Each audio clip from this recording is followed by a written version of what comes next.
ಇವತ್ತನು ಭಾರತದ stock market ಭಾಳ ಬಿದ್ದೈತಿ. ಅದ ಕಾರಣ ಇವತ್ತು ನಮ್ಮ ದೇಶಿ ಸ್ಟಾಕ್ ಮಾರ್ಕೆಟ್ ಎದಕ್ ಬಿದ್ದೈತಿ, ಅದರಿನ ಕಾರಣಗಳು ಏನಂತ ತಿಳ್ಕೊಳ್ಳೋಣ. ಮತ್ತು ಲಾಸ್ಟಿಗೆ ಒಂದು ಒಳ್ಳೆ ಸುದ್ದಿ ಐತಿ ಭಾರತದ ಮಾರುಕಟ್ಟೆಗೆ. ಭಾರತದ ಸ್ಟಾಕ್ ಮಾರ್ಕೆಟಿಗೆ ಒಂದು ಗುಡ್ ನ್ಯೂಸ್ ಐತಿ. ಅದ ಕಾರಣ ಆ ಗುಡ್ ನ್ಯೂಸ್ ಬಗ್ಗೆನೂ ಡಿಟೇಲ್ದಾಗ ತಿಳ್ಕೊಳ್ಳೋಣ ನೋಡ್ರಿ. ಅದ ಕಾರಣ ಈ ವಿಡಿಯೋನ ಸ್ಕಿಪ್ ಮಾಡೋಲ್ದ ಫುಲ್ ವಿಡಿಯೋನ ನೋಡ್ರಿ. ಈ ವಿಡಿಯೋಗೆ ಲೈಕ್ ಮಾಡಿರ್ಕಲ ಇದ್ರೆ ಲೈಕ್ ಮಾಡ್ರಿ, ಚಾನಲ್ ಸಬ್ಸ್ಕ್ರೈಬ್ ಮಾಡಿರ್ಕಲ ಇದ್ರೆ ಸಬ್ಸ್ಕ್ರೈಬ್ ಅನ್ನು ಮಾಡ್ರಿ. ನೋಡ್ರಿ, ಇವತ್ತು ಭಾರತದ ಸ್ಟಾಕ್ ಮಾರ್ಕೆಟ್ದಾಗಿಂದ 5 ಲಕ್ಷ ಕೋಟಿಗಿಂತನೂ ಹೆಚ್ಚು ರೊಕ್ಕ ನಷ್ಟ ಆಗ್ಯಾವಂತ ಅನ್ಬೋದು. ಭಾರತದ ಮಾರುಕಟ್ಟೆದಾಗಿಂದ ವೈಪೌಟ್ ಆಗ್ಯಾವಂತ ನಾವು ಅನ್ಬೋದ. ನಿಫ್ಟಿ ನೋಡ್ಬೋದು ಇವತ್ತು 1.25% ಬಿದ್ದೈತಿ. ನಿಫ್ಟಿ 25,178 ಕ್ಲೋಸಿಂಗ್ ಕೊಟ್ಟೈತಿ. ಬೆಳಿಗ್ಗೆನ ಗ್ಯಾಪ್ ಡೌನ್ ಓಪನ್ ಆಗಿತ್ತ. ಯಾಕಂತಂದ್ರೆ ಗ್ಲೋಬಲ್ ಮಾರ್ಕೆಟ್ ಸೆಂಟಿಮೆಂಟ್ ಅಷ್ಟು ಸರಿ ಇಲ್ಲ ಇತ್ತು ಅನ್ನೋ ಕಾರಣದಿಂದ. ಅದ ಕಾರಣ ಗ್ಯಾಪ್ ಡೌನ್ ಓಪನ್ ಆಗಿ ಫ್ಲಾಟ್ ಅನ್ನ ಮಾರುಕಟ್ಟೆ ಟ್ರೇಡ್ ಮಾಡತಿತ್ತ. ಬಟ್ ಒಮ್ಮೆ ಕ್ಲೋಸಿಂಗ್ ಟೈಮ್ನಾಗ ಅದ್ರಾಗನು ಮೇನ್ 3 ಗಂಟೆ ಸುಮಾರು ಇನ್ನೇನು ಮಾರ್ಕೆಟ್ ಕ್ಲೋಸಿಂಗ್ ಆಗಕ್ಕೆ 15 ನಿಮಿಷ ಐತೆ ಅನ್ನೋ ತನಕನ ಒಮ್ಮೆ ವೀಕ್ಷಕರೇ ನಿಫ್ಟಿ ಕುಸಿದ್ ಬಿಟ್ಟಿತ್ತ. ಅದು ನಮ್ಗೆ ಗ್ರಾಫ್ನಾಗೂ ಕಾಣತೈತಿ. ಅದ ಕಾರಣ ಇದ ಒಂದು ನೆಗೆಟಿವ್ ಪಾಯಿಂಟ್ ಇವತ್ತು ಮಾರುಕಟ್ಟೆಗೆ ಆತಂತ ನಾವು ಅನ್ಬೋದ. ಬ್ಯಾಂಕ್ ನಿಫ್ಟಿದನು ಪರಿಸ್ಥಿತಿ ನೋಡ್ಬೋದು. ಇವತ್ತು 1.08% ಬಿದ್ದೈತಿ. ಬ್ಯಾಂಕ್ ನಿಫ್ಟಿನೂ ಸಹ 60,529 ಕ್ಲೋಸಿಂಗ್ ಕೊಟ್ಟೈತಿ. ಸೆನ್ಸೆಕ್ಸ್ ಅನ್ನು ನೋಡ್ಬೋದ 1.17% ಬಿದ್ದ ಕ್ಲೋಸಿಂಗ್ ಕೊಟ್ಟೈತಿ. ಸೆನ್ಸೆಕ್ಸ್ ಪರಿಸ್ಥಿತಿ ಅದ ತರ ಆತ. ಒಮ್ಮೆ 3 ಗಂಟೆಗೆ ಬಿಡ್ತೀರಿ, 15 ನಿಮಿಷನಾಗ ಒಮ್ಮೆ ಮಾತು ಬಹಳ ಬಿತ್ತ. ಹತ್ರದನೆ ಪರಿಣಾಮ 1%ಗಿಂತ ಹೆಚ್ಚು ಸೆನ್ಸೆಕ್ಸ್ ಬಿತ್ತ. ಸೆನ್ಸೆಕ್ಸ್ ಅನ್ನು ಸಹ 81,287 ಕ್ಲೋಸಿಂಗ್ ಕೊಟ್ಟೈತಂತ ನಾವು ಅನ್ಬೋದ. ಮತ್ ನಾವು ಅದೇ ತರ ಮಿಡ್ ಕ್ಯಾಪ್ ಇಂಡೆಕ್ಸ್ ನೋಡ್ಬೋದ. ಮಿಡ್ ಕ್ಯಾಪ್ 150 ಇಂಡೆಕ್ಸ್ ಅನ್ನು 1.09% ಬಿದ್ದೈತಿ. ಇದು ಸಹ 1%ಗಿಂತ ಹೆಚ್ಚು ಬಿದ್ದೈತಿ. ಮತ್ತು ಸ್ಮಾಲ್ ಕ್ಯಾಪ್ 250 ಇಂಡೆಕ್ಸ್ ಅನ್ನು 1.04% ಬಿದ್ದೈತಂತ ನಾವು ಅನ್ಬೋದ. ಅದ ಕಾರಣ ಇವತ್ತು ಲಾರ್ಜ್ ಕ್ಯಾಪ್ ಆಗ್ಲಿ, ಮಿಡ್ ಕ್ಯಾಪ್ ಆಗ್ಲಿ, ಸ್ಮಾಲ್ ಕ್ಯಾಪ್ ಆಗ್ಲಿ, 3 ಇಂಡೆಕ್ಸ್ಗಳನ್ಯಾಗ ಹೆವಿ ಸೆಲ್ಲಿಂಗ್ ಪ್ರೆಷರ್ ಇತ್ತ.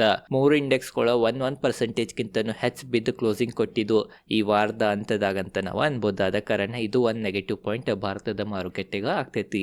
ಸೆಕ್ಟರ್ ವೈಸ್ ನೋಡ್ಬೋದು. ಆಟೋ ಸೆಕ್ಟರ್ 1% ಅಥವಾ 1.5%ಗಿಂತ ಹೆಚ್ಚು ಬಿದ್ದೈತಿ. ಬ್ಯಾಂಕ್ ನಿಫ್ಟಿ ಆಲ್ರೆಡಿ ಹೇಳಿದ್ನ 1%ಗಿಂತ ಹೆಚ್ಚು ಬಿದ್ದೈತಿ. ಫೈನಾನ್ಷಿಯಲ್ ಸರ್ವಿಸಸ್ 1.5%ಗಿಂತ ಹೆಚ್ಚು ಬಿದ್ದೈತಿ. FMCGನೂ 1.5%ಗಿಂತ ಹೆಚ್ಚು ಬಿದ್ದೈತಿ. Metal, pharma, reality, private bank, health care ಇವೆಲ್ಲಾನು ಸಹ 1 ಅಥವಾ 1.5%ಗಿಂತನೂ ಹೆಚ್ಚು ಬಿದ್ದಾವ. ಓವರ್ ಆಲ್ ಇವತ್ತು ಮಾರುಕಟ್ಟೆನಾಗ ಭಾಳ ಬೇರಿಷ್ನೆಸ್ ಇತ್ತ. ಸೆಕ್ಟರ್ ವೈಸ್ ನೋಡ್ರೂ ನಾವು IT ಅಷ್ಟೇ ಪಾಸಿಟಿವ್ ಇತ್ತ. IT ಪ್ರತಿ ದಿನ ನೆಗೆಟಿವ್ ಇರ್ತಿತ್ತ, ಇವತ್ತು ಪಾಸಿಟಿವ್ ಐತಿ. ಪಾಸಿಟಿವ್ ಅಂತಂದ್ರೆ ಅತಿನೂ ಪಾಸಿಟಿವ್ ಇಲ್ಲ. ನೋಡ್ಬೋದ 0.16% ಅಷ್ಟೇ ಇರೈತಿ. ಅಂದ್ರೆ ಫ್ಲಾಟ್ ಅನ್ನ IT ಕ್ಲೋಸಿಂಗ್ ಕೊಟ್ಟೈತಂತ ನಾವು ಅನ್ಬೋದ. ಆಲ್ರೆಡಿ ಈ ಸೆಕ್ಟರ್ದ ಏನು ಪರಿಸ್ಥಿತಿ ಇತ್ತು ಅದು ಭಾಳ ಕೆಟ್ಟಾಗೈತಿ. ಆಲ್ರೆಡಿ ವೀಕ್ಷಕರು ಈ ಸೆಕ್ಟರ್ನಾಗ ಭಾಳ ಸೆಲ್ಲಿಂಗ್ ಪ್ರೆಷರ್ ಇತ್ತು. ಅದ ಕಾರಣ ಇವತ್ತು ಅಷ್ಟೇನು ಬೆಳಿಲ್ಲ, ಬಟ್ ಏರಿಲ್ಲನ್ನು ಅಷ್ಟೇನಂತನೂ ನಾವು ಅನ್ಬೋದ. ನಿಫ್ಟಿ ಮೀಡಿಯಾ ಇಂಡೆಕ್ಸ್ ಅನ್ನು 0.60% ಇರೈತಿ. ಕನ್ಸ್ಯೂಮರ್ ಡ್ಯೂರೇಬಲ್ಸ್ನಾಗೂ ಬಾಯಿಂಗ್ ಪ್ರೆಷರ್ ಇತ್ತ, ಬಟ್ ಅತ್ರಾಗನು ಭಾಳ ಹೆವಿ ಬಾಯಿಂಗ್ ಪ್ರೆಷರ್ ಇತ್ತಂತ ಅನ್ನಕ್ ಬರಂಗಿಲ್ಲ. ನೋಡ್ಬೋದು ಅದು ಸಹ 0.17% ಇರೈತಿ. ಓವರ್ ಆಲ್ ಇವತ್ತು ಭಾರತದ ಸ್ಟಾಕ್ ಮಾರ್ಕೆಟ್ದಾಗ ಇರೋ ಎಲ್ಲಾ ಸೆಕ್ಟರ್ ಪರಿಸ್ಥಿತಿ ನೋಡ್ರ ಆಲ್ಮೋಸ್ಟ್ ಎಲ್ಲಾ ರೆಡ್ನ ಇದಾವ. ಏನ್ ಗ್ರೀನ್ ಇದಾವ ಅವ ಹೆಸರಿಗನ ಗ್ರೀನ್ ಇದಾವ ಇವತ್ತು ಮಾರುಕಟ್ಟೆನಾಗ ಅಂತಾನು ನಾವು ಅನ್ಬೋದ. ಮತ್ತು ನಾವು ನಿಫ್ಟಿದ ಅಡ್ವಾನ್ಸ್ ಡಿಕ್ಲೈನ್ ರೇಷಿಯೋನು ನೋಡ್ಬೋದಾ. ಏನು 50 ಸ್ಟಾಕ್ಗಳಿದಾವ, ಅದ್ರಾಗ 44 ಸ್ಟಾಕ್ಗಳು ಬೀಳತ್ತಿದ್ದು, ಬರೀ 6 ಸ್ಟಾಕ್ಗಳೇ ಏರಾತಿದ್ದು. ಅಂದ್ರೆ ಎಷ್ಟು ಇವತ್ತು ನಿಫ್ಟಿನಾಗ ಸೆಲ್ಲಿಂಗ್ ಪ್ರೆಷರ್ ಇತ್ತಂತ ನೋಡ್ಬೋದು ನೀವು. ಮತ್ತು ಹೀಟ್ ಮ್ಯಾಪನ್ನು ನೋಡ್ಬೋದು ನೀವು, ಯಾವ್ಯಾವ ಸ್ಟಾಕ್ಗಳು ಎಷ್ಟೆಷ್ಟು ಬೀಳತ್ತಿದ್ದು ಅಂತ. ಟ್ರೆಂಡ್ ಇವತ್ತು 1%ಗಿಂತ ಹೆಚ್ಚಿರೈತ್ರಿ. ಇನ್ಫೋಸಿಸ್ ನೋಡ್ಬೋದು 0.76% ಇರೈತಿ. ಅದಕ್ಕೆ ಕಾರಣ IT ಸ್ವಲ್ಪ ಪಾಸಿಟಿವ್ ಇತ್ತಂತ ನಾವು ಅನ್ಬೋದ. HCL ಟೆಕ್ನು 0.62% ಇರೈತಿ. ಅಪೋಲೋ ಹಾಸ್ಪಿಟಲ್ 0.55% ಇರೈತಿ. ಇಟರ್ನಲ್ 0.41% ಇರೈತಿ. NTPC 0.03% ಇರೈತಿ. UN 6 ಸ್ಟಾಕ್ ಇದಾವ. ಇವು 6 ಸ್ಟಾಕ್ಗಳು ಬಿಟ್ರೆ ಉಳಿದಿದ್ದು 44 ಸ್ಟಾಕ್ಗಳು ಬೀಳತ್ತಿದ್ದು ಅಂತ ನಾವು ಅನ್ಬೋದು. ಟಾಪ್ ಗೇನರ್, ಟಾಪ್ ಲೂಸರ್ ನೀವು ನೋಡ್ಬೋದು ನಿಫ್ಟಿದ. ಅದೇ ತರ ನಾವು ಬ್ಯಾಂಕ್ ನಿಫ್ಟಿದನು ನೋಡ್ರ 14 ಕಂಪ್ನಿಗಳೇನಿದಾವ ಬ್ಯಾಂಕ್ ನಿಫ್ಟಿನಾಗ, ಬ್ಯಾಂಕಿಂಗ್ ಕಂಪ್ನಿಗಳೇನಿದಾವ. ಅದ್ರಾಗ 12 ಬ್ಯಾಂಕ್ಗಳು ಬೀಳತ್ತಿದ್ದು, ಬರೀ 2 ಬ್ಯಾಂಕ್ಗಳು ಇರತ್ತಿದ್ದು. ಅವು 2 ಬ್ಯಾಂಕ್ ಯಾವ ಅಂತಂದ್ರೆ IDFC ಫಸ್ಟ್ ಬ್ಯಾಂಕ್ 0.65% ಇರೈತಿ. ಮತ್ತು ಯೂನಿಯನ್ ಬ್ಯಾಂಕ್ 0.30% ಇರೈತಿ. ಉಳಿದಿದ್ದು ವೀಕ್ಷಕರೇ ಏನಿದಾವ 12 ಬ್ಯಾಂಕ್ಗಳು ಅವೆಲ್ಲ ಬೀಳತ್ತಿದ್ದು ಅಂತ ನಾವು ಅನ್ಬೋದ. ಭಾರತದ ಅತಿ ದೊಡ್ಡ ಬ್ಯಾಂಕ್ HDFC ಬ್ಯಾಂಕ್ ಅನ್ನು ನೋಡ್ಬೋದ 1.24% ಬಿದ್ದೈತಿ. ಮತ್ತು SBI ನೋಡ್ಬೋದು 0.64% ಬಿದ್ದೈತಿ. ಅದ ಕಾರಣ ಇವತ್ತು ಬ್ಯಾಂಕ್ ನಿಫ್ಟಿನಾಗೂ ಭಾಳ ಹೆವಿ ಸೆಲ್ಲಿಂಗ್ ಪ್ರೆಷರ್ ಇತ್ತಂತ ನಾವು ಅನ್ಬೋದ. ಬರೀ ಈಗ ಕಾರಣಗಳು ತಿಳ್ಕೊಳ್ಳೋದು ನಾವು. ಒಂದೇ ಮೇನ್ ಕಾರಣ ಭಾರತದ ಮಾರುಕಟ್ಟೆ ಪರಿಸ್ಥಿತಿ ಈ ತರ ಆಗಾಕ ಅಥವಾ ಏನೀಗ ಒಂದ್ ತಿಂಗಳ ಮಾರುಕಟ್ಟೆ ಡೈಲಿ ಬೆಳ್ಕೊಂಡನ ಬರತೈತಿ. ಅದರಿಂದನೂ ಮೇನ್ ರೀಸನ್ ಅಥವಾ ಮೇಜರ್ ರೀಸನ್ ನಾವು ನೋಡ್ರ US ದ ಇರಾನದ ಟೆನ್ಷನ್. US ದ ಮತ್ತೆ ಇರಾನ್ ನಡಕ್ ಯುದ್ಧ ಯಾವಾಗನು ಆಗ್ಬೋದಂತ ಅನ್ನತಾರ. ಅದ್ರಾಗನು US ದೇನ್ ಪ್ರೆಸಿಡೆಂಟ್ ಇದಾರ ಡೊನಾಲ್ಡ್ ಟ್ರಂಪ್ ಅವ್ರ ಇರಾನ್ಗ ಕೆಲವೊಂದು ವೀಕ್ಷಕರೇ ಕಂಡೀಷನ್ಗಳನ್ನ ಇರಾನ್ ಮ್ಯಾಗ ಹಚ್ಚಿರ. ಕೆಲವೊಂದು ಕಂಡೀಷನ್ಗಳನ್ನ ಫಾಲೋ ಮಾಡ್ರಿ, ನಾವು ಯುದ್ಧ ಮಾಡಂಗಿಲ್ಲ ಅಂತ ಅಮೇರಿಕಾ ಇರಾನ್ಗೆ ಅಂದಿತ್ತ. ಬಟ್ ಇರಾನ್ ಅನ್ನು ಅದಕ್ಕೆ ಒಪ್ಪಾಕ ರೆಡಿ ಇಲ್ಲ ಅವೆಲ್ಲ ಕಂಡೀಷನ್ಗಳ್ಗ. ಅದ ಕಾರಣ ಡೊನಾಲ್ಡ್ ಟ್ರಂಪ್ ಅವ್ರು ಏನು ಹೇಳ್ಯಾರ ಅಂತಂದ್ರೆ 10 ದಿನದ ಸಮಯ ಕೊಡ್ತೇನೆ, ಅಷ್ಟು ದಿನದ ನೀವು ಕಂಡೀಷನ್ಗಳನ್ನ ಒಪ್ಕೋ, ಇಲ್ಲಿಕ್ರನ್ನ ನಿಂದು ಭಾಳ ಕೆಟ್ಟ ಪರಿಸ್ಥಿತಿ ಮಾಡ್ತೇನೆ ಅಂತನೂ ಅಂದಿರ. ಆ 10 ದಿನ ಮಾರ್ಚ್ 1 ತಾರೀಕು ಅಥವಾ ಇದೇನು ಸಂಡೇ ಐತಿ ಬರಾತೈತಿ ಅವಾಗನ ಮುಗಿತೈತಂತ್ರಿ. ಆದ ಕಾರಣ ವೀಕ್ಷಕರೇ ಇದು ಒಂದು ಅನ್ಸರ್ಟನಿಟಿ ಮಾರುಕಟ್ಟೆನಾಗಿತ್ತ. ಸಂಡೇ ಏನ್ರಿ ಯುದ್ಧದು ಆತಂತಂದ್ರೆ ಅವಾಗ ಮಾರುಕಟ್ಟೆನೇ ಓಪನ್ ಇರಂಗಿಲ್ಲ. ಅದ ಕಾರಣ ಸೇಫ್ ಇನ್ವೆಸ್ಟರ್ ಅಥವಾ ಯಾರು ಅನ್ಸ್ತಾರ ಮಾರುಕಟ್ಟೆ ಈ ಥರ ಬೀಳ್ತೈತಂತ ಅವರೆಲ್ಲ ಸ್ವಲ್ಪ ಬುಕ್ಕಿಂಗ್ ಮಾಡ್ಕೊಂಡಾರ ಪ್ರಾಫಿಟ್, ಅಥವಾ ಅವ್ರು ಸ್ವಲ್ಪ ಎಕ್ಸಿಟ್ ತೊಗೊಂಡಾರ ಮಾರುಕಟ್ಟೆನಾಗಂತ ನಾವು ಅನ್ಬೋದ. ಅದ ಕಾರಣ ಮಾರುಕಟ್ಟೆ ಈ ಥರ ಬಿದ್ದೈತಿವತ್ತಂತನೂ ನಾವು ಅನ್ಬೋದ. ಮತ್ತೊಂದು ಮೇನ್ ಕಾರಣ ಏನಂತಂದ್ರೆ ಇದನ್ನ ಟೆನ್ಷನ್ US ಮತ್ತು ಇರಾನ್ ನಡಕ್ ಟೆನ್ಷನ್ ನಡೆದೈತಿ. ಅದರದನ್ನ ಪರಿಣಾಮ ಕ್ರೂಡ್ ಆಯಿಲ್ ಮ್ಯಾಗನು ಬಿದ್ದೈತ್ರಿ. ಯಾಕಂತಂದ್ರ USA ಕೆಲವೊಂದು ಇರಾನ್ ಮ್ಯಾಗ ಸ್ಯಾಂಕ್ಷನ್ಗಳನ್ನ ಹಚ್ಚೈತಿ. ಕ್ರೂಡ್ ಆಯಿಲ್ ಮ್ಯಾಗ ಕೆಲವೊಂದು ಆರ್ಥಿಕ ನಿರ್ಬಂಧಗಳನ್ನ ವೀಕ್ಷಕರು ಹಚ್ಚೈತಿ. ಅದರದನ್ನ ಪರಿಣಾಮನು ನೋಡ್ಬೋದು ನೀವು. ಬ್ರೆಂಟ್ ಕ್ರೂಡ್ ಆಯಿಲ್ ಏನ $70 ಮ್ಯಾಗ ಹೋಗ್ಬಾರ್ದು ಅಂತ ಎಷ್ಟು ವಿಡಿಯೋನ ಹೇಳಿದ್ನಿ. ಅದ ಮತ್ತ ನಿನ್ನೆ ದಿನ ಅಥವಾ ಮಣ್ಣಿ ದಿನ ಮತ್ ಕೆಳಗೆ ಬಂದಿತ್ತು $70.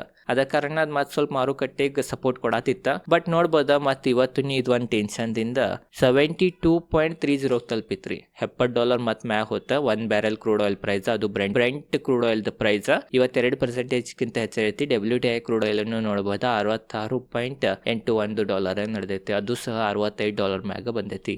ಅದ ಕಾರಣ ಇದು ಒಂದು ಟೆನ್ಷನ್ ಐತಿ. ಅದು ಈಗ ಮೇನ್ ವೀಕೆಂಡ್ನಾಗ್ರೆ ಡೊನಾಲ್ಡ್ ಟ್ರಂಪ್ ಅವ್ರು ಏನ್ ಮಾಡ್ತಾರ ಏನ್ ಬಿಡ್ತಾರ ಹೇಳಕ್ಕೂ ಬರಂಗಿಲ್ಲ, ಪ್ರಿಡಿಕ್ಟ್ ಮಾಡೋದು ಬಹಳ ಕಠಿಣ.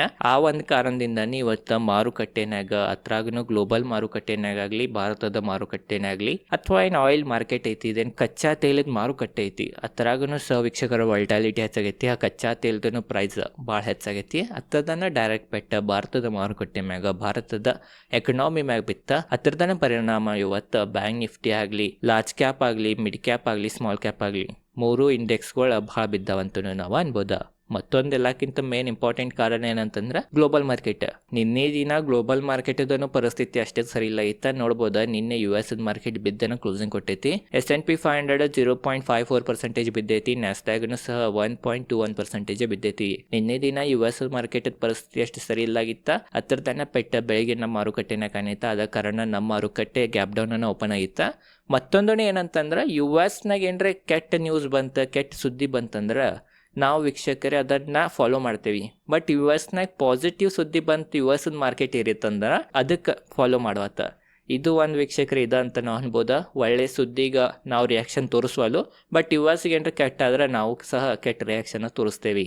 ಮತ್ತೊಂದು ಏನಂತಂದ್ರೆ ಈಗೇನು ಡವ್ ಫ್ಯೂಚರ್ ಓಪನ್ ಇರ್ತೈತಿ US ಆ ಡವ್ ಜೋನ್ಸ್ ಫ್ಯೂಚರ್ನು ಸಹ ಇವತ್ತು ವೀಕ್ಷಕರೇ ನೆಗೆಟಿವ್ನ ನಮಗೆ ಸಿಗ್ನಲ್ ತೋರ್ಸತ್ತಿತ್ತ. ಈಗನೂ ಸಹ 0.75% ಬಿದ್ದೈತಿ. ಅದ ಕಾರಣನು ಭಾರತದ ಮಾರುಕಟ್ಟೆ ಈ ತರ ಬಿದ್ದನ ಕ್ಲೋಸಿಂಗ್ ಕೊಟ್ಟೈತೆ ಅಂತ ನಾವು ಅನ್ಬೋದ. ಯುರೋಪಿಯನ್ ಮಾರ್ಕೆಟ್ ಪರಿಸ್ಥಿತಿ ನೋಡ್ರೂ ಅದೇ ತರ ಐತಿ. ಹೆಚ್ಚು ಗ್ರೀನು ಇಲ್ಲ, ಹೆಚ್ಚು ರೆಡ್ ಇಲ್ಲ, ಅದು ಫ್ಲಾಟ್ ಐತಿ. ಮತ್ತೆ ಕೆಲವೊಂದು ಏಷ್ಯನ್ ಮಾರ್ಕೆಟ್ದಾಗನು ಕೆಲವೊಂದು ಸ್ಟಾಕ್ ಮಾರ್ಕೆಟ್ ನೆಗೆಟಿವ್ ನ ಕ್ಲೋಸಿಂಗ್ ಕೊಟ್ಟಾವ, ಅಥವಾ ಏರಿದ್ರೂ ಬಹಳ ಏನ್ ಏರಿಲ್ಲ ಅಂತ ನಾವು ಅನ್ಬೋದ. ಮತ್ತೊಂದು ನಾವು FIs ಪ್ಯಾಟರ್ನ್ ನೋಡ್ಬೋದ. ಈ ತಿಂಗಳನ್ಯಾಗ FIs ಬಾಯಿಂಗ್ ಮಾಡತ್ತಿರ, ಬಟ್ ನಿನ್ನೆ ಒಮ್ಮೆ ಸೆಲ್ಲಿಂಗ್ ಬಂತ. ನಾ ಹೇಳಿದ್ ನಿನ್ನೆ ವಿಡಿಯೋನಾಗ ಇವತ್ತು FIs ಭಾಳ ಸೆಲ್ಲಿಂಗ್ ಮಾಡಿರ್ಬೋದಂತ ನೋಡ್ಬೋದ. ನಿನ್ನೆನು FIs 3,465 ಕೋಟಿ ಸೆಲ್ಲಿಂಗ್ ಮಾಡ್ಯಾರ ಭಾರತದ ಮಾರುಕಟ್ಟೆನಾಗ. DIs 5,000 ಕೋಟಿಗಿಂತ ಹೆಚ್ಚು ಬಾಯಿಂಗ್ ಮಾಡ್ಯಾರ. ಬಟ್ ಮೇನ್ ಏನಂತಂದ್ರೆ ಈ ತಿಂಗಳನ್ಯಾಗ FIs ಏನು ಬಾಯಿಂಗ್ ಮಾಡ್ಯಾರ ಅದ ಹೆಸರಿಗನ ಬಾಯಿಂಗ್ ಮಾಡ್ಯಾರ ಅಂತ ನಾವು ಅನ್ಬೋದ. ನೋಡ್ಬೋದ 895 ಕೋಟಿ ಅಷ್ಟೇ ಬಾಯಿಂಗ್ ಮಾಡ್ಯಾರಿ ಈ ತಿಂಗಳ FIs.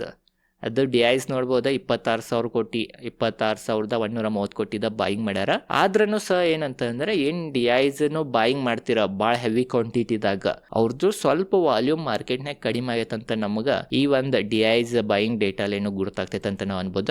ಅದ ಕಾರಣ FIs ಸೆಲ್ಲಿಂಗ್ ಕಡಿಮೆ ಆಗೈತಿ, ಬಟ್ ಒಮ್ಮೆ ಅಷ್ಟು ಏನು ಬಾಯಿಂಗ್ ಬಂದಿಲ್ಲ. DIs ಏನು ಮೊದಲು ಭಾಳ ಹೆವಿ ಬಾಯಿಂಗ್ ಮಾಡ್ತೀರ ಅದು ಸಹ ಈಗ ಸ್ವಲ್ಪ ಕಡಿಮೆ ಆಗೈತಿ. ಅದ ಕಾರಣ ಮಾರುಕಟ್ಟೆ ಈ ಥರ ರಿಯಾಕ್ಟ್ ಈ ಒಂದು ವಾರನಾಗ ಅಥವಾ ಈ ತಿಂಗಳನ್ಯಾಗ ಮಾಡಿತ್ತಂತ ನಾವು ಅನ್ಬೋದ. ಇವೆಲ್ಲ ಪ್ರಮುಖ ಕಾರಣಗಳಿದ್ದು ಮತ್ತು ಕಾರಣಗಳು ತಯಾಕ್ ನೋಡ್ರೆ ಹಲವಾರು ಇದಾವ್ರಿ. ಬಟ್ ಮೇನ್ ಇಂಪಾರ್ಟೆಂಟ್ ಮೇಜರ್ ಕಾರಣಗಳು ಇದೆ ಅಂತ ನಾವು ಅನ್ಬೋದ. ಅತ್ರಾಗನು ಮೇನ್ ಭಾರತಕ್ಕೆ ಮೇನ್ ಪೆಟ್ಟು ಬೀಳೋದನ್ನ ಕ್ರೂಡ್ ಕ್ರೂಡ್ ಆಯಿಲ್ ಪ್ರೈಸನ್ನು ಏರಿದ್ರಿಂದ ಅದರದನ್ನ ಡೈರೆಕ್ಟ್ ಬೆಟ್ ಮಾರುಕಟ್ಟೆ ಮ್ಯಾಗ ಬಿತ್ತ. ಅದ್ರಾಗೂ ಈಗ ಹೆಂಗೈತಂತಂದ್ರೆ ಯಾವುದು ಒಳ್ಳೆ ಸುದ್ದಿ ಬಂದ್ರೆ ಮಾರುಕಟ್ಟೆ ಏರ್ವಾತ, ಬಟ್ ಕೆಟ್ಟ ಸುದ್ದಿ ಬಂತಂದ್ರೆ ಒಮ್ಮೆ ಬಿದ್ದು ಬಿಡ್ತೈತಿ. ಯಾಕಂತಂದ್ರೆ ಈಗ ಏನು ಹೂಡಿಕೆದಾರರು ಇದ್ದಾರ ಅವ್ರ ಅಂಜಾತಾರ ಈ ಮಾರುಕಟ್ಟೆದ ಪರಿಸ್ಥಿತಿ ನೋಡಿ. ಅದ ಕಾರಣ ಒಳ್ಳೆ ಸುದ್ದಿಗೆ ರಿಯಾಕ್ಷನ್ ತೋರಿಸೋತ್ತೆ, ಕೆಟ್ಟ ಸುದ್ದಿಗೆ ಬಹಳ ರಿಯಾಕ್ಷನ್ ತೋರ್ಸತ್ತದ ಅಂತ ನಾವು ಅನ್ಬೋದ. ಅದ್ರ ಮೇನ ಸಿಲ್ವರ್ ಮತ್ತು ಗೋಲ್ಡ್ ಅನ್ನು ಬಹಳ ಇರತ್ತವಲ್ಲ ರೀ, ಅದ ಕಾರಣ ಬಾ ಹೂಡಿಕೆದಾರರ ಈ 1 ವರ್ಷ ಆತ ಅಥವಾ 1.5 ವರ್ಷ ಆತ ಮಾರುಕಟ್ಟೆ ಏನು ರಿಟರ್ನ್ ಅನ್ನ ಕೊಡುವಾತನೋ ಕಾರಣದಿಂದ ಅವ್ರ ವೀಕ್ಷಕರು ಏನು ಮಾಡತ್ತಾರ ಅಂತಂದ್ರೆ ಇತ್ರಾಗಿನ ರೊಕ್ಕ ತೆಗೆದು ಗೋಲ್ಡ್ ಮತ್ತು ಸಿಲ್ವರ್ನಾಗ ಹೂಡಿಕೆ ಮಾಡತ್ತಾರ. ಅದ ಕಾರಣ ತಪ್ಪಾಗ್ತೈತಿ, ಒಂದೊಂದ್ಸಲ ಅವ್ರು ಸಿಕ್ಕೋತಾರನು. ಯಾಕಂತಂದ್ರೆ ಯಾವಾಗನೂ ಒಬ್ಬ ವ್ಯಕ್ತಿ, ಒಬ್ಬ ಸಾಮಾನ್ಯ ಹೂಡಿಕೆದಾರ, ನಾವು ಹಿಸ್ಟ್ರಿ ನೋಡ್ರ ಎಕ್ಸ್ಪರ್ಟ್ಗಳು ಏನು ಹೇಳಿದಾರೆ ಅಂತಂದ್ರೆ ಹಿಸ್ಟ್ರಿನಾಗೆಲ್ಲ ನಾವು ತಿಳ್ಕೊಬೇಕಂತಂದ್ರೆ ಯಾವಾಗನೂ ಹಾಯ್ನಾಗ ಹೋಗಿ ಬಾಯ್ ಮಾಡ್ತಾನಲ್ಲ ರೀ ಅವ್ನು ಸಿಕ್ಕೋತಾನ. ಅದ ಕಾರಣ ಗೋಲ್ಡ್ ಮತ್ತು ಸಿಲ್ವರ್ ಸೇಫ್ ಅಸೆಟ್ ಅಂತೇವಿ. ಬಟ್ ಅದು ಸೇಫ್ ಅಸೆಟ್ ಯಾವಾಗ ಆಗ್ತೈತಿ ಅಂತಂದ್ರೆ ಸರಿಯಾದ ಬೆಲೆನಾಗ ಸರಿಯಾದ ವ್ಯಾಲ್ಯೂಯೇಷನ್ನಾಗ ಬಾಯ್ ಮಾಡ್ರೆ ಅದು ಸೇಫ್ ಅಸೆಟ್ ಆಗ್ತೈತಿ. ಅದ ಕಾರಣ ಅದು ಸಹ ಹಾಯ್ನಾಗ ಬಾಯ್ ಮಾಡೋದನ್ನು ಒಂದು ಸಿಕ್ಕೊಂದಂಗನ ಅಂತ ನಾವು ಅನ್ಬೋದ. ಫ್ಯೂಚರ್ನಾಗ ಲಾಂಗ್ ಟರ್ಮ್ದು ಗುರಿ ಇತ್ತಂತಂದ್ರೆ ಖಂಡಿತವಾಗಿ ಅದ್ರಾಗೂ ರೊಕ್ಕ ಆಗೇ ಆಗ್ತೈತಿ. ಬಟ್ ಮಾರುಕಟ್ಟೆದಾಗನ್ನ ಅವ್ರಿಗೆ ಲಾಂಗ್ ಟರ್ಮ್ ಕುಂಡ್ರಕ್ಕೆ ಆಗಂಗಿಲ್ಲ. ಮಾರುಕಟ್ಟೆ 1 ತಿಂಗಳ 1 ವರ್ಷ ಬಿದ್ರನ್ನ ಅವ್ರು ಎಕ್ಸಿಟ್ ತೊಗೊಂಡು ಹತ್ರ ಹೋಗ್ತಾರಂತಂದ್ರೆ ಅದ್ರಾಗೂ ಲಾಂಗ್ ಟರ್ಮ್ ಕುಂಡ್ರಬೇಕಂತಂದ್ರೆ ಅವ್ರಿಗೆ ಭಾಳ ಧೈರ್ಯ ಇರಬೇಕು. ಅದ ಕಾರಣ ಸೇಫ್ ಅಸೆಟ್ ಇರಲಿ ಅಥವಾ ಯಾವುದೂ ಅಸೆಟ್ ಇರಲಿ, ಯಾವಾಗಿನ ತನಕ ಹೂಡಿಕೆ ಮಾಡಿ ತಾಳ್ಮೇಲೆ ಲಾಂಗ್ ಟರ್ಮ್ ತನಕ ಯಾರು ಕುಂಡ್ರಂಗಿಲ್ಲ ಅವ ವೀಕ್ಷಕರೇ ಲಾಂಗ್ ಟರ್ಮ್ನಾಗ ರೊಕ್ಕನ ಮಾಡಂಗಿಲ್ಲ ಅಥವಾ ವೀಕ್ಷಕರೇ ಲಾಂಗ್ ಟರ್ಮ್ನಾಗ ಹೆಚ್ಚು ರೊಕ್ಕನ ಗಳಿಸಂಗಿಲ್ಲ ಅಂತ ನಾವು ಅಂತೀವಿ. ಅದ ಕಾರಣ ಮಾರ್ಕೆಟ್ದು ಒಂದು ಸಿಂಪಲ್ ಫಾರ್ಮುಲಾ ನಾವು ತಿಳ್ಕೊಬೇಕಂತಂದ್ರೆ ಯಾರ ಕಡೆ ತಾಳ್ಮೆ ಇರಂಗಿಲ್ಲ ಅವನು ರೊಕ್ಕ ತಾಳ್ಮೆ ಇರೋವ್ ಕಡೆ ಬರ್ತಾವಂತ ನಮಗೆ ಮಾರುಕಟ್ಟೆ ಕಲಿಸ್ಕೊಡ್ತೈತಿ. ಅದ ಕಾರಣ ಮಾರುಕಟ್ಟೆನಾಗ ತಾಳ್ಮೆನೂ ಬಹಳ ಇಂಪಾರ್ಟೆಂಟ್ ಅಂತ ನಾವು ಅನ್ಬೋದ. ಇದೆಲ್ಲ ಇವತ್ತಿನ ಮಾರುಕಟ್ಟೆದ ಪರಿಸ್ಥಿತಿ ಆತ. ಮತ್ತು ಇವತ್ತು ಯಾಕೆ ಮಾರುಕಟ್ಟೆ ಬಿತ್ತಂತ ಅದ್ರ ಬಗ್ಗೆ ಎಲ್ಲ ತಿಳಿಸಿದ್ನಿ. ಈಗ ವೀಕ್ಷಕರೇ ಗುಡ್ ನ್ಯೂಸ್ ಐತಂತ ಒಂದು ಹೇಳಿದ್ನಿ. ಆ ಗುಡ್ ನ್ಯೂಸ್ ಏನಂತ ಈಗ ತಿಳ್ಕೊಳ್ಳೋಣ ನೋಡ್ರಿ ವೀಕ್ಷಕರೇ, ಇವತ್ತು ಭಾರತದ ಮಾರುಕಟ್ಟೆಗೆ ಒಂದು ಗುಡ್ ನ್ಯೂಸ್ ಬಂದೈತಿ. ಭಾರತದ ಮಾರುಕಟ್ಟೆಗೆ ಅಷ್ಟೇ ಇಲ್ಲ, ಭಾರತದ ಎಕನಾಮಿಗನು ಅಂತ ನಾವು ಅನ್ಬೋದ. ಏನು RBI ಗವರ್ನರ್ ಅವರ ಹೊಸ ಸಿರೀಸದ GDP ಅನ್ನ ಫೈನಲಿ ಇವತ್ತು Q3 GDP ಡೇಟಾ ಬಂತ್ರಿ. ಹೊಸ ಸಿರೀಸ್ ಪ್ರಕಾರ ನೋಡ್ಬೋದ, ಮೊದಲ ಭಾರತ 2011 ಮತ್ತು 12 ಸಿರೀಸ್ ಅನ್ನ ಫಾಲೋ ಮಾಡ್ತಿತ್ತ. ಈಗೇನು ಬಂದೈತೆ Q3 GDP ಇವತ್ತಿನ ದಿನ ಅದು 2022 ಮತ್ತು 23 ಸಿರೀಸ್ ಅನ್ನ ವೀಕ್ಷಕರು ಹಿಡಿದ ಬಿಟ್ಟಾರಂತ ನಾವು ಅನ್ಬೋದು. ಯಾಕೆ ಈ ತರ ಸಿರೀಸ್ ಚೇಂಜ್ ಮಾಡ್ತಾರಂತಂದ್ರೆ 2011-12 ನಾವು ಫಾಲೋ ಮಾಡ್ರ ಈಗ ನಮಗೆ ಸರಿಯಾದ ಡೇಟಾ ಸಿಗಂಗಿಲ್ಲ. ಯಾಕಂತಂದ್ರೆ 2011-12 ಯಾವ ವೀಕ್ಷಕರೇ ನೀವು ನಾವು ಈಗ ಡಿಜಿಟಲ್ ರೊಕ್ಕ ಕಳಿಸ್ತೇವಿ ಮತ್ತು ಯಾವ ಹಲವಾರು ಸೆಕ್ಟರ್ಗಳನ್ನು ಚೇಂಜ್ ಆಗಿರ್ತಾವ. ಅದ ಕಾರಣ 22-23 ಹೇಳಿದ್ರೆ ಅವೆಲ್ಲ ಸೆಕ್ಟರ್ಗಳು ನಮಗೆ ಸಿಗ್ತಾವ ಕರೆಕ್ಟ್. ಅದ ಕಾರಣ ಎಕ್ಸಾಕ್ಟ್ ಅಕ್ಯುರೇಟ್ ನಮಗೆ GDP ಡೇಟಾ ಸಿಗ್ತೈತೆ ಅನ್ನೋ ಕಾರಣದಿಂದ ಹೊಸ ಸಿರೀಸ್ GDP ಗೌರ್ಮೆಂಟ್ ಬಿಡಾತೈತೆ ಅಂತ ನಾವು ಅನ್ಬೋದ. ಫೈನಲಿ ಅದ ಹೊಸ ಸಿರೀಸ್ GDP ಪ್ರಕಾರನ ಫೈನಲಿ ಇವತ್ತು Q3 GDP ಡೇಟಾ ನಮ್ಮ ದೇಶದ ಗೌರ್ಮೆಂಟ್ ವೀಕ್ಷಕರೇ ಬಿಟ್ಟಿತ್ತ, RBI ಬಿಟ್ಟಿತ್ತ ಅಂತ ನಾವು ಅನ್ಬೋದ. ನೋಡ್ಬೋದ ಯಾವ ತರ ಬಂದೈತಿ ನಮ್ಮ ದೇಶ GDP ಅಂತಂದ್ರ ಏನ್ Q3 ಐತಿ. Q3 financial year 26 GDP growth 7.8% ಬಂದೈತಿ. ಅನುಮಾನ 7.2% ಇತ್ತ. ಅಂದ್ರೆ ಅನುಮಾನಕ್ಕಿಂತನೂ ಹೆಚ್ಚು ಭಾರತದ GDP Q3 ಬಂದೈತಂತ ನಾವು ಅನ್ಬೋದ. ಅದು ಒಂದು ಪಾಸಿಟಿವ್. ಮತ್ತು ಆ್ಯನ್ಯುವಲಿನೂ ಪೋಡ್ಕಾಸ್ಟ್ ನೋಡ್ರ ವರ್ಷದ GDP ಗ್ರೋತ್ 7.6% ಬರ್ಬೋದಂತ ಅನುಮಾನ ಹಚ್ಚಿದಾರ. ಮೊದಲು ಹತ್ರದ ಅನುಮಾನ 7.4% ಇತ್ತ. ಅದ ಕಾರಣ ಇದು ಒಂದು ಪಾಸಿಟಿವ್ ಭಾರತದ ಎಕನಾಮಿಗ, ಭಾರತದ ಮಾರುಕಟ್ಟೆಗಂತ ನಾವು ಅನ್ಬೋದ. ಮತ್ತು ನಾಮಿನಲ್ GDPನೂ 8.6% ಇರ್ಬೋದಂತ ಅನುಮಾನ ಹಚ್ಚಿದಾರ. ಗ್ಲೋಬಲ್ ರ್ಯಾಂಕಿಂಗ್ ನೋಡ್ರ ಭಾರತ ವೀಕ್ಷಕರೇ ಕರೆಂಟ್ 4th ಲಾರ್ಜೆಸ್ಟ್ ಎಕನಾಮಿ ಅಂತ ನಾವು ಅನ್ಬೋದ. ಗೌರ್ಮೆಂಟ್ ಗೋಲ್ ಐತಿ 3rd ವರ್ಲ್ಡ್ 3ನೇ ಎಲ್ಲಕ್ಕಿಂತ ದೊಡ್ಡ ಎಕನಾಮಿ ಆಗ್ಬೇಕಂತ ಗೌರ್ಮೆಂಟ್ ಗುರಿನೂ ಐತಂತ ನಮಗ ಇಲ್ಲಿ ತಿಳಿಸಿದಾರ. ಮತ್ತೊಂದು ಗೌರ್ಮೆಂಟ್ ಭವಿಷ್ಯದ ಗುರಿಗಳನ್ನ ನೋಡ್ರನು $5 ಟ್ರಿಲಿಯನ್ ಎಕನಾಮಿ ಆಗ್ಬೇಕಂತ ಗುರಿ ಇಟ್ಕೊಂಡಿದಾರ 28-29 ತನಕ 2028-29 ತನಕ. ಅದ ಕಾರಣ ಅದು ಅಚೀವ್ ಮಾಡ್ತಾರೋ ಇಲ್ಲ ಅಂತ ನಾವು ನೋಡ್ಬೇಕ. ಮತ್ತೇನು ಐದು ವೀಕ್ಷಕರೇ 2047 ವಿಕಸಿತ ಭಾರತ್ ಅಂತ ಭಾರತ ವೀಕ್ಷಕರೇ ಏನ ಅಭಿವೃದ್ಧಿ ಹೊಂದಿರುವ ರಾಷ್ಟ್ರಗಳಿದಾವ 10 ರಾಷ್ಟ್ರ ಅಭಿವೃದ್ಧಿ ಭಾರತನ ಆಗ್ಬೇಕಂತ ಗೌರ್ಮೆಂಟ್ ಅಥವಾ ಸರ್ಕಾರದ ಗುರಿ ಇತ್ತಂತ ನಾವು ಅನ್ಬೋದ. ಅದ ಕಾರಣ ಅದು ಅಚೀವ್ ಮಾಡ್ತಾರೋ ಇಲ್ಲೋ ಅಂತ ನಾವು ನೋಡೋಣ. ಓವರ್ ಆಲ್ ಇದ ಇತ್ತ ಮೇನ್ ಏನಂತಂದ್ರ ಇದು ಮಾರ್ಕೆಟ್ ಕ್ಲೋಸ್ ಆಗಾನ ಈ ತರದ ವೀಕ್ಷಕರೇ ಸುದ್ದಿ ಬಂದೈತಿ. GDP ಅನುಮಾನಕ್ಕಿಂತ ಒಳ್ಳೇದನ್ನ ಬಂದೈತಿ. ಅದ ಕಾರಣ ಇದು ಒಂದು ಪಾಸಿಟಿವ್ ನ ನಮ್ಮ ದೇಶದ ಎಕನಾಮಿಗ, ನಮ್ಮ ದೇಶದ ಮಾರುಕಟ್ಟೆಗೆ ಅನ್ಬೋದ.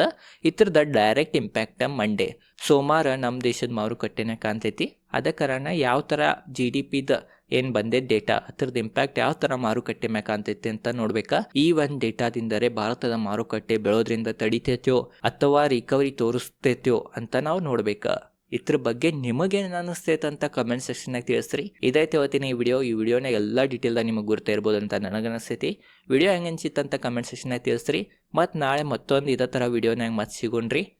ಧನ್ಯವಾದಗಳು.